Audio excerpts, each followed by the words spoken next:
Wild Wild West. Voilà. Avec des noms, même Sioux, ça va pas être trop dur à retenir, les Crocs, les Cheyennes.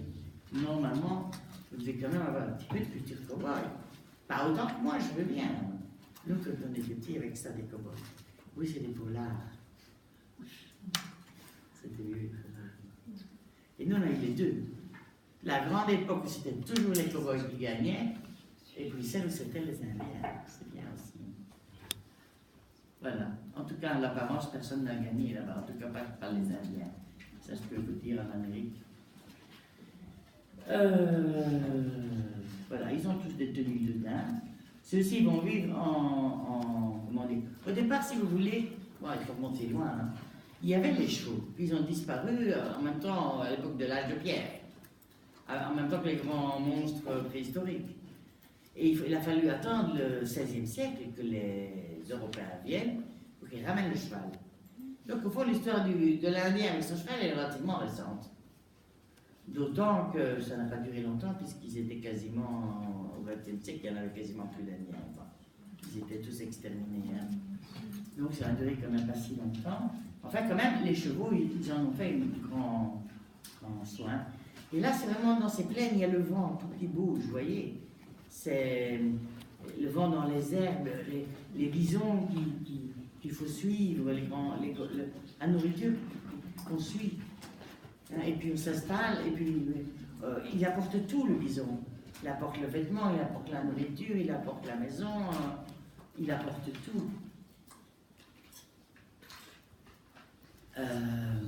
Voilà, c'est des blackface avec des super coiffures en plumes d'aigle qui exécutent une parade de danse du soleil. Ils aiment beaucoup les valeurs de courage, de guerrier, etc., les Indiens. Et donc voilà, vous les voyez ici avec leur grande jambière, puis ils ont un simple petit pagne à la taille et puis une coiffe qui est proportionnelle au nombre d'ennemis qu'ils ont tués ou au courage qu'ils ont pu démontrer, etc.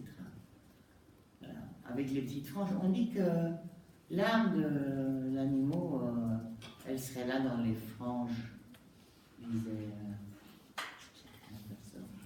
en tout cas, les franges, ça c'est quelque chose qui est typique des Indiens des plaines. D'accord? Donc c'est quoi qui est typique des Indiens des plaines? Les franges. Et moi, une mèche de cheveux, et moi, là,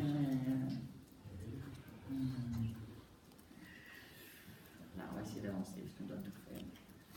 Voilà les fameuses jambières avec de nouveau des franges.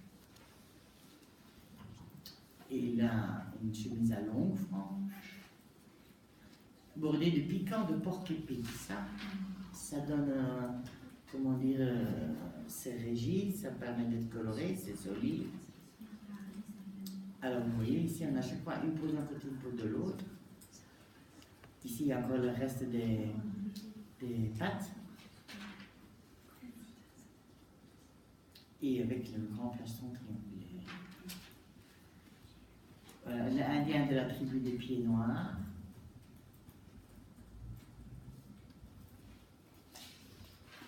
Voilà, ça c'est une robe à deux peaux portée par une Cheyenne, donc c'est une peau à l'avant et une peau à l'arrière, avec les petits tubes qu'on appelle air pipe et qui sont en fait des coquilles de dentalium. Et ils cousent ça très soigneusement pour fabriquer des motifs décoratifs significatifs. Un petit pied de chef, je trouve dire un petit jouet. Une magnifique robe de Sioux. Ici, c'est fait avec 3 peaux. Donc, il y a celle-là qui est cousue à ce niveau-là.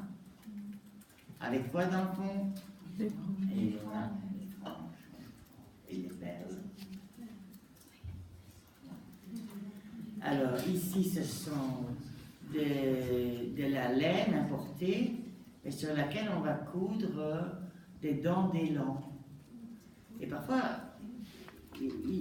donc les dents, je sais que les langues n'en perdent que 2 au moment de ce changement de... Vous voyez? Donc c'est pas évident d'en avoir beaucoup. ça peut vouloir dire attendre beaucoup d'années avant d'avoir attrapé assez d'élan qui était en âge d'adolescence pour faire ses dents, qui n'en perdait que deux en tout cas. Alors, parfois, ils les sculptent en bois d'andouillé ou en os parce que. Oui, certains en avoir autant. Les jonguères, de nouveau. Hein. Voilà, une femme de la tribu des Arapao, dite Fréclès, visage aux taches de rousseur, portant une robe à ronde d'amande décorée de dents d'élan. Ah, dites-le. Allô? Vous admirez mon anglais, c'est pour ça? Ah, très chance. Je savais bien. J'aurais du succès avec ça. Là, vous pouvez me corriger, hein, parce que c'est comme les Chinois, ça se dit autrement aussi. Hein. Colombie-Britannique, qu'est-ce qu'ils viennent faire ici? Ah oui, oui.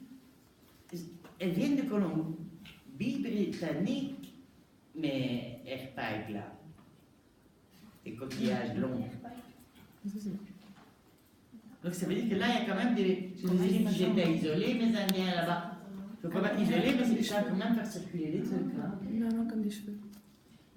Voilà, ici de nouveau des super jambières en Inde. En avis, on n'en trouvera plus beaucoup des gens de ma génération, les plus francophones qui savent pas péter un mot anglais. À mon avis, c'est que c'est en vraie disparition. Quoi ça? Ça, c'est magnifique aussi. Hein. C'est avec les porc-épics, les épines de porc-épic. Mais ils ne sont pas assez de couleur, comment ils les ont? Oui, ça, c'est tous des petits piquants de porc-épic qu'ils ont cousus. Ils les ont teints. Les quoi? Ils les ont teints.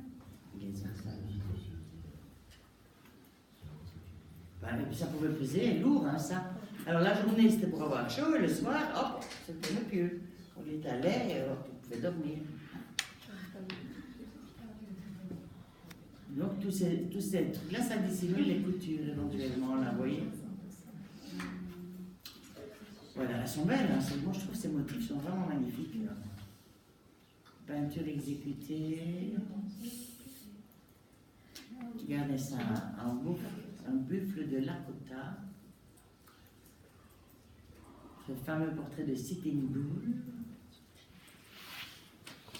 C'est où? Ah oui, la fameuse bataille du Little Bighorn avec le commandant Custer. C'est l'histoire.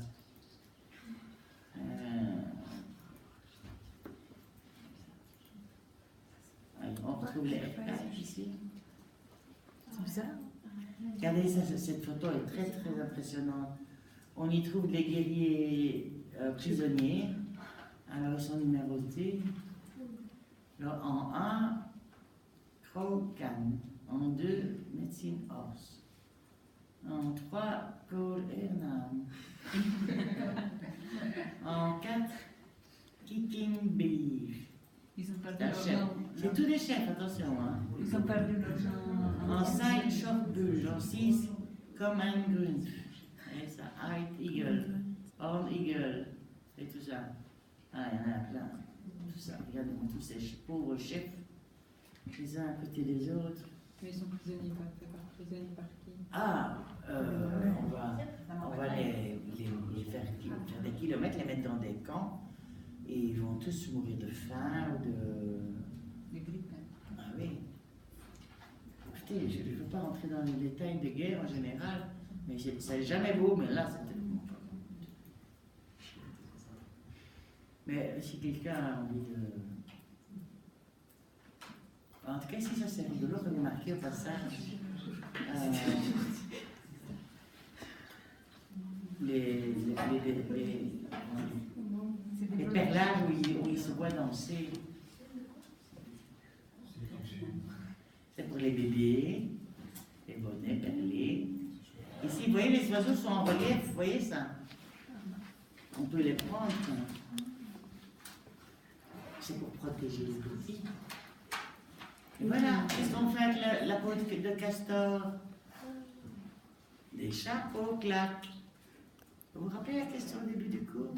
C'était avec la loutre, non? La loutre ou le castor, mais en tout cas, c'est pour faire des chapeaux claques.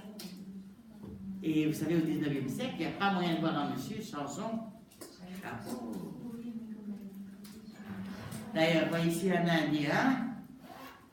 Avant et après sa visite à Washington, au cours de l'hiver 1832, voilà, son costume imitant un uniforme militaire est complété par un élégant chapeau de feutre. Ah, et il a en plus obtenu un éventail. éventail. Et qu'est-ce qu'il a en bouche? Un tiret. Ah. Et un parapluie. Alors, Edward Sheriff Curtis, c'est un grand photographe qui est né en 1868, qui est mort en 1952. Et c'est lui à qui on doit toutes les photos des Indiens. Regardez quelle magnifique photo d'une dame. J'ai pris une qui faisait un tapis, évidemment. Hein. Mais il y en a plein. Ça, c'est... Hein? Comment s'appelle le titre? Curtis. Allez voir sur le site, vous allez trouver de belles photos. Ça, je ne sais plus, mais c'est un peintre qui apparaît dans Lucky Luke. Je crois que, vous voyez, Elbridge Burbank. Je crois qu'on l'a quelque part, non? Je n'ai pas mis un Lucky Luke avec ça, moi. Normalement, je vais avoir mis un Lucky Luke. Est-ce qu'il y a la trieuse ici?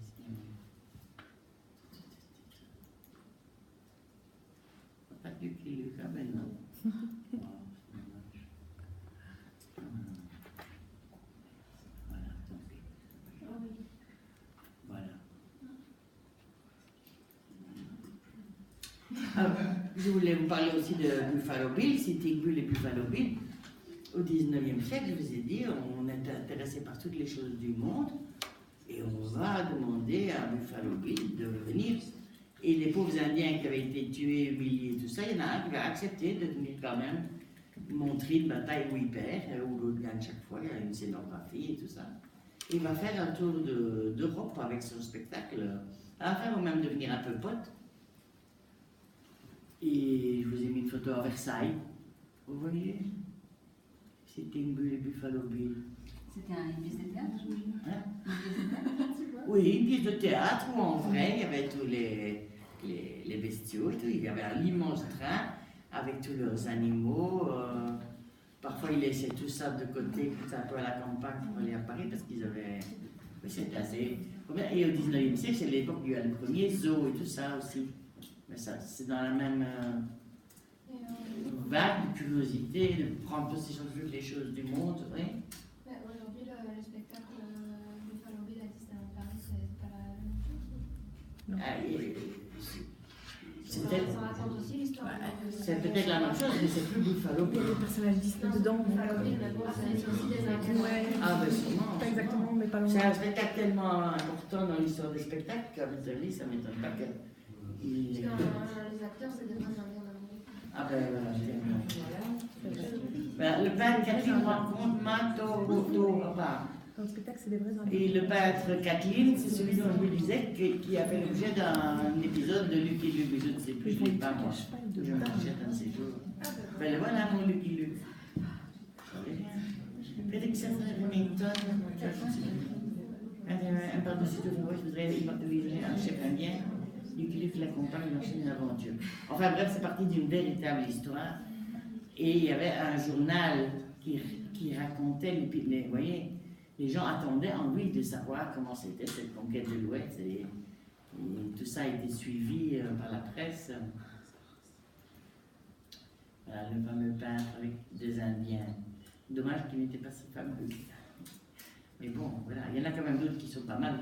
Vous en avez mis un autre du 19e, c'est un. Il peint pas mal, M. Russell, celui-là. Voilà, encore un autre. On est dans le romantisme, je vous ai dit. Ils aiment les grands endroits comme ça, vertigineux, tout ça. Et bien voilà, les pauvres Indiens qui se promènent avec tous leurs et leurs chiens. Voilà, d'accord, c'est bon pour ça. Maintenant, on va aller voir les Indiens au sud-ouest.